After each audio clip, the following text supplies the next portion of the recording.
साथियों, कुछ लाइनें मैं पढ़ने वाला हूँ। अगर ये आपको पसंद आए तो ज़रूर सपोर्ट करना, वीडियो को लाइक करना और कमेंट करके बताना कि आपको कैसी लगी मेरी ये कविता, हिंदी कविता। कि एक दरिंदा लूट रहा है, एक दरिंदा लूट रहा है हंसती खेलती बस्ती को, और जात धर्म में हमें बांट वो रुला रहा है हस्ती को।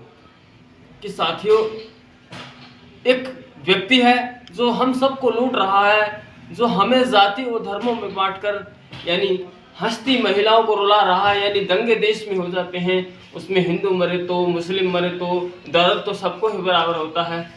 तो यानी वो एक हस्ती खेती बस्ती को परेशान कर रहा है कि महंगी बाइक महंगी कारें और प्याज है 80 को। महंगी बाइक महंगी कारें और प्याज है 80 को, और रिचार्ज रोज होते महंगे, तरस रहे हैं लस्सी को, और एक दरिंदा लूट रहा है हंसती खेलती बस्ती को।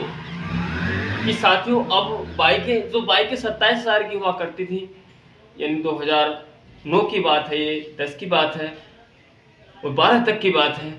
33-37,000 की हुआ करती थी जो प्लेटिना, आज वो यानी 90,000 1 लाख के आसपास पहुंच चुकी है। कहते हैं कि महंगाई बढ़ी है तो कमाई भी बढ़ी है। कमाई किधर बढ़ी है, किधर कमाई बढ़ी है, मुझे बताओ। यानी एक मजदूर व्यक्ति 400 रुपये कमाने वाला क्या मोबाइल का रिचार्ज करा पाएगा, क्या बच्चों की अच्छी फीस दे पाएगा, क्या घर में अच्छे डॉक्टर, कोई परेशानी आ जाती है, बीमारी आ जाती है तो एक अच्छे डॉक्टर को, एक अच्छे सर्जन को दिखा पाएगा, क्या वो अच्छे कपड़े पहन सकेगा, क्या वो अपने अच्छे खर्च कर सकेगा, क्या वो बच्चों की डिमांड पूरी कर सकेगा। साथियों, कम से कम इतनी महंगाई में एक व्यक्ति की मजदूरी कम से कम 800-900 रुपये होनी चाहिए थी, और इस देश में मजदूर ही ज़्यादा हैं, व्यापारी और किसान तो कम हैं। मजदूरों की जनसंख्या ज़्यादा है और मज़े व्यापारियों के आ रहे हैं और नुकसान किसान उठा रहे हैं, चाहे वो कोई सी भी जाति में रहने वाला हो, हिंदू हो, मुस्लिम हो, सिख हो, ईसाई हो। यानी मजदूर हर बिरादरी में सबसे ज़्यादा होते हैं। कि इन मजदूरों को सोचना चाहिए कि रिचार्ज कितना महंगा हो गया है, कि रोज़ महंगाई किस कदर बढ़ रही है और कमाई घट रही है। कि आज लोग तरस रहे हैं चाय पीने के लिए भी। चाय का खर्चा भी एक कम से कम 50-60 रुपये का बैठता है। शहर के लोगों को पता है कि चाय का खर्चा आज कितना महंगा पड़ रहा है, जहाँ कमाई नहीं है और महंगाई दिन दूनी रात चौगुनी छलांग लगा रही है। कि वार किसी के आरक्षण पर, वो किसी के आरक्षण पर वार करता है, वार किसी के आरक्षण पर तो कहीं फूंकते बस्ती को। कि कहीं हिंदू मुसलमानों के घर में आग लगा दी जाती है, कहीं छोटी जाति के दलित होते हैं उनके घर में आग लगा दी जाती है, कहीं ओबीसी समाज का कोई गरीब तबका होता है तो उसको घर में भी आग लगा दी जाती है। यानी बचा तो कोई नहीं, किसी भी प्रकार से, किसी भी कोई ऐसा रास्ता ही नहीं जो बच जाए।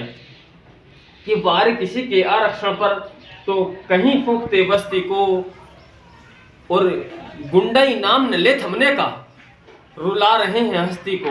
कि साथियों, आपने देखा होगा कि डॉक्टरों के साथ रेप हो जाता है, दारोगा के साथ रेप हो जाता है, यानी बड़ी बड़ी पोस्टों पर रहने वाले लोग, महिलाएं, उनके साथ भी रेप हो जाता है, और गुंडे कहीं भी किसी को मार के चले जाते हैं। और साथियों, क्या इसी को राम राज या मोदी राज कहा जाता है? साथियों, कभी ज़माना हुआ करता था इस देश में परिंदा पैर नहीं मार सकता था, न किसानों को किसी प्रकार की परेशानी थी, न मजदूरों की तो चांदियाँ कटती थी उत्तर प्रदेश में। साथियों, बिजली का कोई बिल नहीं हुआ करता था, फ्री में बिजली जलाया करते थे, लोगों को महामाया पेंशन मिला करती थी, लोगों को 3-3 बीघे ज़मीन मिला करती थी, लोगों को अनेकों प्रकार की सुविधाएँ मिला करती थी, सरकारी नौकरी कम पढ़े लिखों को मिला करती थी। और साथियों, यानी उसके साथ साथ शिक्षा मुनासिब दामों में लोगों को मिला करती थी, स्कूलों की छुट्टियाँ कम हुआ करती थी। और साथियों, यानी इतनी महंगाई नहीं थी, न ही दंगे हुआ करते थे, लोग चैन से जी रहे थे, मजे से जी रहे थे। ऐसा शासन ही तो होना चाहिए साथियों, जो सबको यानी भाईचारा बनाकर लोगों को एक अच्छे सांचे में ढाल सके, यानी एक ऐसा प्रदेश बना सके जहां कोई किसी को न सताए, जिसको समता मूलक कहा जाता है। यानी सबको एक बराबर का दर्जा दिया जाए, चाहे कोई गरीब है या अमीर है। यानी किसी को गरीब जानकर, कमज़ोर जानकर, किसी को मुसलमान जानकर या हिंदू जानकर या दलित जानकर उसका शोषण कोई न कर सके। एक ऐसा भारत असल में हम लोगों को चाहिए था, मगर हमारे देश में लोग ऐसे नहीं रहे हैं। हमारे लोग देश में लोग यानी दंगे चाहते हैं, एक दूसरे का बुरा चाहते हैं, एक दूसरे के बारे में गलत ख्याल रखते हैं। ऐसी सोचों से तो साथियों हम सबका ही नुकसान होता है। नहीं रखनी चाहिए हमें ऐसी सोचें, हमें ऐसी सोच रखनी चाहिए ताकि सब बढ़ें, सब पढ़ें।